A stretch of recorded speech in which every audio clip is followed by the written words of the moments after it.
Up with KREM begins now. Good morning. Welcome to Up with KREM. It is 6 a.m. now. Happy Thursday. I'm Nicole Hernandez. And I'm Tim Pham. A lot to get to today, but first, let's get you out the door and ready for the day so you can plan the day. Let's get over to Thomas now. Thomas, is it going to be as warm as yesterday? Yeah, it's going to be exactly as warm as yesterday. It's just one of those funny things where I think weather-wise, it's just kind of like everyone's going to be going about their business, no problem. I will say this, it's pretty chilly in a few spots, and it's going to be pretty warm in the afternoon. It's just that slightly awkward but perfect summer day where it's like, oh, a little cool in the morning, a little warm in the afternoon. So maybe a long sleeve shirt that you can shed and put aside later on today will be the perfect wear for today. Because look at that, it's 44 in Deer Park, 45 in Sandpoint, and 49 in Colville, but the high temperature is still going to be 85 this afternoon. We're just running a little cooler this morning compared to yesterday. But there's that high temperature, 85 degrees, so still plenty of summer warmth to be had for this final week of summer. Let's take a live look at traffic now at I-90 out near Spokane Valley. The sun is just coming up, but not many people have left quite yet for their morning commutes. You can see there's not many cars on the road at this point. I'm taking a look at our traffic maps right now, and we're not seeing any backups or congestion pretty much anywhere across all of I-90 or other major highways in the region. Oh, we start this morning with breaking news from Western Washington. Crews are working to rescue survivors from a military helicopter crash right now. The helicopter crashed near Summit Lake, that is west of Olympia and Joint Base Lewis McChord. Overnight, a caller told 911 they heard a helicopter flying, then a large explosion in the area. Deputies found the crash site but had to pull back because of the fire caused by the crash. Joint Base Lewis McChord said it is aware of the reported crash but could not provide further information. Developing this morning, 3 officers are dead and 2 are injured after a shooting in Pennsylvania. So this happened in central Pennsylvania, about 2.5 hours outside of Philadelphia. The officers were trying to arrest the shooter and serve a restraining order involving his ex-girlfriend. They say the shooter was wearing camouflage and waiting in a cornfield when officers arrived. Officers returned fire and say the man died. Pennsylvania's governor says that this is a reminder to always appreciate first responders. He also said there needs to be more efforts to prevent gun violence. We need to do better when it comes to looking out for those who are in need, so we don't have to deal with tragedies like this. The 2 injured officers are in critical but stable condition right now. A news conference will happen later today where we should learn more information. So we have new details about the Kootenai County Sheriff's Office's new sonar technology that we talked about earlier this week. It has been 19 years since they last upgraded. Wow. The new system is known as a towed side scan sonar unit. It will help deputies handle water safety. Dive teams say the new piece of technology can scan deeper and provide better imagery. The full-time dive team became a reality for Kootenai County back in 2006, and the Sheriff's Office has been using the same equipment they bought back then. This upgrade cost about $84,000. The new sonar unit is already being used in other states. It means everything. It means more efficient searches, hopefully more efficient locates, hopefully more closure for families. It's an invaluable resource to the community and to the region ultimately. The Sheriff's Office says despite the dip in emergencies in Lake Coeur d'Alene right now, they are using this time to work on faster response times. Idaho's 9th Circuit Court of Appeals is debating the legality of Idaho voter ID laws. House Bill 124 went into effect last year. It made it so voters could not use student ID cards as their voter identification. A youth advocacy group called Babe Vote and the League of Women's Voters sued. They say the law violates young Idahoans' rights.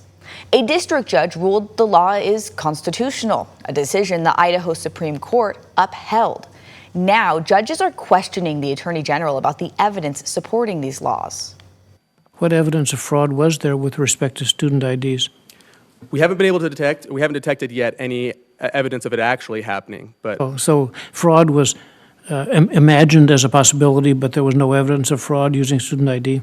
Imagine makes it sound a little more speculative than it really is. If we've shown what the IDs look like, the student IDs versus government IDs. And Well, I'll take away the word imagined. There was no evidence of using false IDs for that purpose. It has not happened yet, and it won't be able to happen in the future thanks to this law. Attorneys for Babe Vote doubled down on their argument that the law discriminates against young people. The Ninth Circuit judges said they will consider both arguments. Well, check out this new video from the Spokane County Sheriff's Office. It's the Air One helicopter tracking a stolen car through North Spokane. Deputies, you can see, tried pulling over the car, but it sped off. After chasing the driver, deputies used a pit maneuver to stop the driver of the car. Deputies arrested 37-year-old Jose Nunez for several felony and misdemeanor charges. Happening today and tomorrow, the Washington State University Board of Regents will meet on the WSU Spokane campus. Today, the board will meet with the Executive, Governance, Finance, and Administration Committee, as well as Academic and Student Affairs. These meetings will be live streamed on the school's YouTube page. Emory University out in Georgia will be offering free tuition for certain students next fall. The school says students whose families earn less than $200,000 per year will not have to pay tuition. This will be for both new and returning domestic undergraduate students. All students have to do is submit federal financial aid paperwork to prove they meet these requirements. And weather-wise today, another perfectly warm summer day ahead of us. Just more calm and sunny conditions. The skies are completely clear across the inland Northwest. So again, despite it being maybe a pinch cool this morning, we'll be back into the mid-80s for this afternoon. So that is plenty warm for these final days of summer. It looks like that's going to carry through at least Saturday, but it's that storm system on Sunday that will finally shake things up. And I'll show you the weather impacts off of that in just a few minutes. New this morning, in case you were wondering why there is a big tent next to the Spokane Valley Mall, well, it's because a big show has made its way here to the inland Northwest. Yeah, that's because the circus is officially in town. And that's where we find KREM 2's Christian Garza. You officially work for the circus, is what I've decided. What are you doing now? But I didn't get it. Yes, exactly.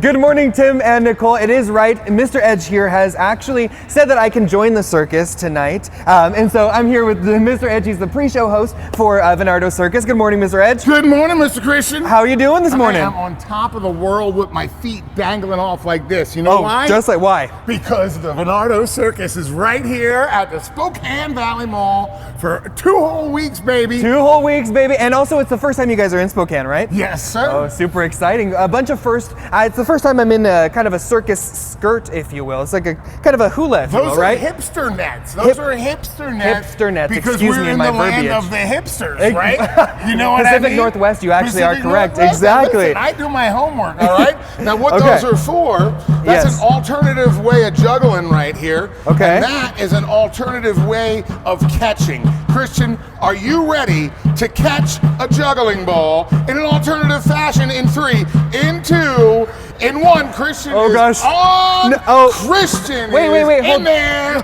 Oh! Yeah. I did it. That's what I'm talking Exactly. about. Super easy. Professionalism. Professionalism, and I picked it up really quick. I definitely have not been practicing for the last 30 minutes here. So. No, not at all. Not at all. Listen, get up, get off the couch, come on down to see us. This is the best family event, the best bang for your money. The entertainment starts at 20 after the top of the hour. The tent opens. Yes. And the insanity ensues. Come on in, grab yourself a big bucket of popcorn and watch the best family entertainment in all the land. Right. We are an animal-free circus. Animal-free circus. We are an absolutely rock show of the circus. Superhumans doing Right. super things. Yes. And you are in the most intimate and beautiful of settings. Right. A wonderful Italian tent.